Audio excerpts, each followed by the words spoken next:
In this video, I present to all of you major traditions of economic sociology from two prominent classical sociologists, Emile Durkheim and George Simmel, with their insight on economic sociology. Durkheim's definition of economic sociology is centered on the role of institution.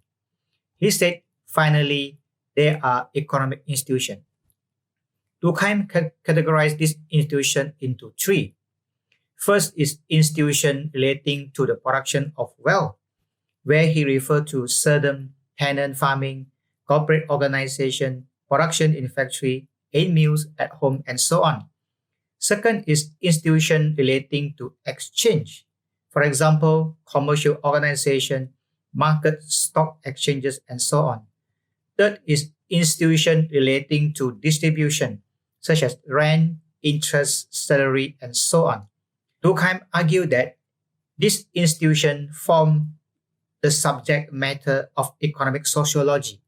Durkheim's greatest contribution to economic sociology is found in his book The Division of Labor in Society, published in 1893. In this book, we could draw three important lessons that are most relevant for economic sociology. First, Durkheim attempts to show how formation of labor division serve to facilitate social interdependence and a sense of solidarity in society. Durkheim argued that the division of labor influences and in fact create the experience of being a part of society. Third, social structure changes from the ancient time to modern time as society develops from an indistinguishable state to a stage characterized by a complex division of labor. Durkheim's view on division of labor compared to economists.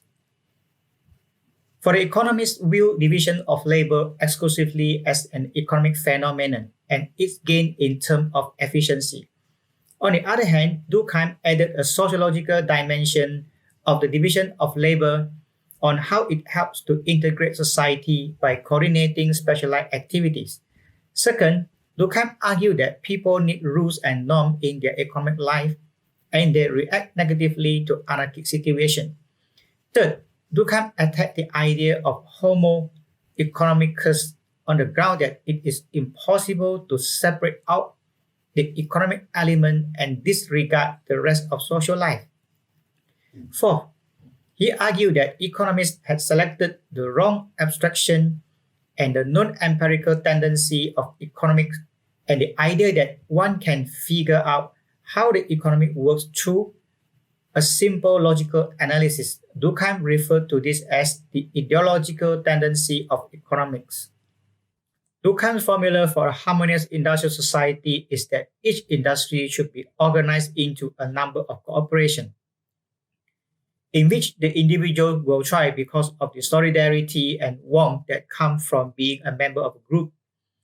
Durkheim was well aware of the roles that interests play in economic life.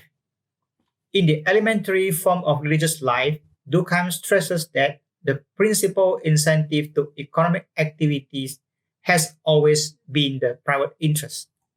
George Simmel's contribution to economic sociology can be found in his book Sociology, published in 1908, that focuses on the analysis of interest.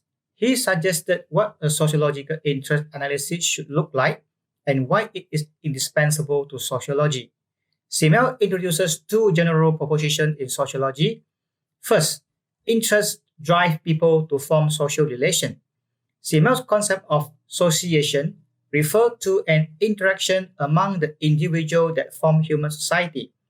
This interaction can be realized in innumerable different ways in which individuals grow together into a unity and within which their interests are realized. And it is on the basis of their interests, whether senses or ideal, momentary or lasting, conscious or unconscious, causal or reason, that individual form such unit.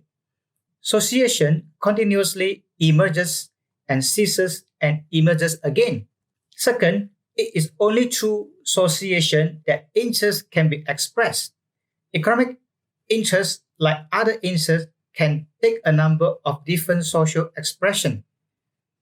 Sociology also contains a number of suggestive analyses of economic phenomena, among them competition.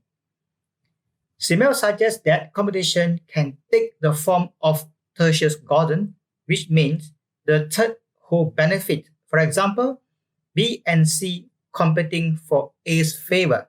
Simmel's other contribution to economic sociology can be found in his other book, Philosophy of Money, published in 1900. Simmel argued that money and modernity belong together. He argues that in today's society, there does not exist one exclusive set of dominant value, but rather a sense that everything is relative.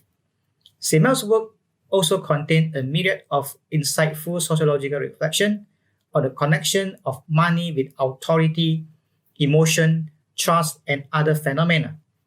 The values of money, Simmel observed, typically extend only as far as the authority that guarantee it or in the economic circle. Money is also surrounded by various economically important sentiments such as hope and fear, desire and anxiety, and without trust, Simmel argued, society could simply not exist. And in the same way, money transaction would collapse without trust. Economic exchange can best be understood, as he argued, as a form of social interaction. When monetary transaction replace earlier form of barter, significant changes occur in the form of interaction between social actors. According to Simmel, money is subject to precise division and manipulation and permits exact measurement of equivalent. For example, a burger may be equal to 50 ringgit or maybe 460 ringgit very recently, and people are crazy to pay for such high price of a burger. Money is impersonal, which help promote rational calculation in human affair and further the rationalization that is characteristic of modern society.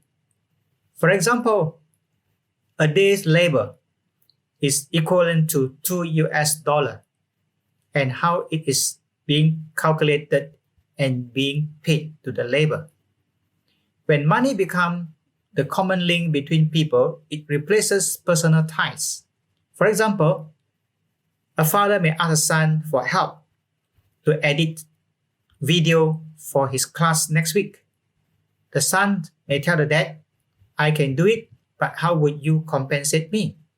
Money also helps increase personal freedom and foster social differentiation. For example, class status and lifestyle.